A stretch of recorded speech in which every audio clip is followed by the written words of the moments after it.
Hello everyone, here's Nico. Welcome to my channel. There are many different steps to develop web products. For example, we first need to have ideas and we need to validate the ideas. Then we need to develop the product based on the concept of what we already had. And then we need to test it to release the product in the environment. Next step, we need to do the maintenance about the product. So this video will talk about the product development processes. Here we go. How we develop one product normally have 7 steps. First, you need to have the idea. To generate the idea through brainstorming, you can do the mind mapping or crowdsourcing with other peers in the company.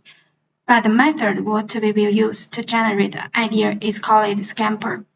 For example, you can use the substitute the feature, the functions, what has already in the product or in the old system, and combine the features already exist in the product. Adapt to the changing of the environment, changing in the market. Modify some existing functions or features. Put a new function, a new process in the product. Eliminate that some functions that is not useful for the customers anymore. Reverse. Some feature or function maybe it is still valuable to exist, but need to reverse that function, that feature. So this is scamper method. When we are generating ideas, we can think from these 7 different parts. After we got the ideas, and we need to validate the ideas. So the second step is idea screening. Of course, there will be some ideas that need to be cut out because the ideas is not reasonable, is not rational. And second, you can do the metrics meeting to let the other peers to measure the idea from 0 to 10. We can get feedback our ideas. And then we also need to do the financial and evaluation. Need to focus on the budget, on the cost, and expected profit. Is to make sure that about how they feel about this product, this new function or feature that is desirable to be produced, to be developed. And another, we can do the SWOT analysis to find out the strength and the weakness that what our product has and the opportunity and threat that is in the marketing from external environment. And we can use this analysis to make sure that our new idea can fix our weakness or our product, or can leverage the strength is what we have, and maybe can leverage the opportunities what we can get. And last, we can do co-store evaluation, and through describing the function, the features of the product, and to see it validate that it is desirable to be developed.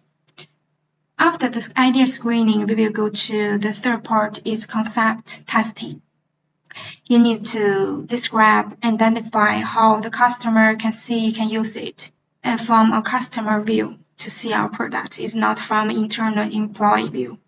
Also need to describe the pricing at some points, and of course need to describe the function, the features that is very easy for users to understand and to start to use without any problem.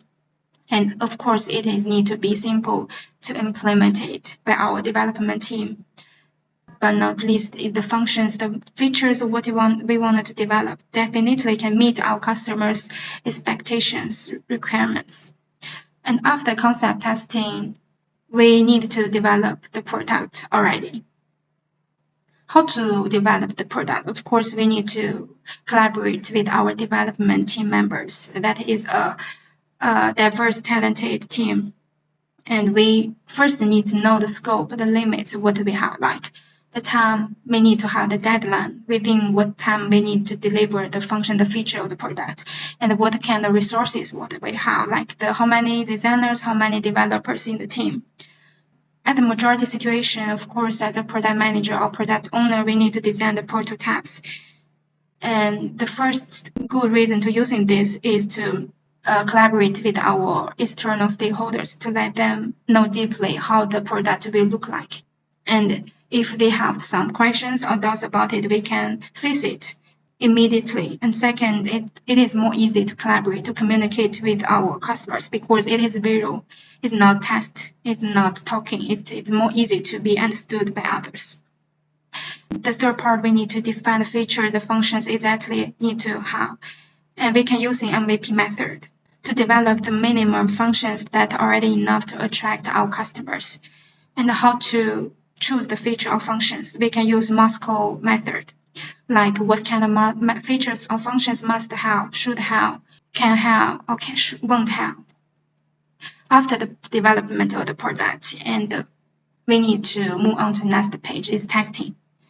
First, we need to have the test planning and what should do the test. Like we need to do unit test. After we need to do system test and then acceptance test. It is already can be released. And then we need, of course, set up a test environment to do the different testing. After this test part, we need to do the sixth part is post-development. There are two different testing. The first one is called alpha testing. It is to test our products within our company by internal employees and to be conducted in a lab environment. It is to make sure that our product really can work and really does everything that it is supposed to do. Second, it is very important too. It is called beta testing. It is to release to a limited number of end users to the product. It is real customers. It's not internal. It is our end users, but it's not released to everyone. It's just released to a few number of them to get the feedbacks about the product quality, about the utility and the warranty. Through beta testing can reduce the product failure risks and can provide the good quality of the product. And the last is through the maintenance. After the beta testing, we already know what our product, the utility warranty, and we will get feedbacks from our few numbers of end users, so we can make our product to be better. And in the final stage, of course, we will release it widely to all users. So we need to do the maintenance part. During this maintenance, we need to do three different things. The first one is listen to our users and follow the market trends and collect the feedback from our users. This one can help us return to the first stage again to iterate our product. So this is what the steps relate to product development process. Thank you for watching, and please make your own history, and see you next time.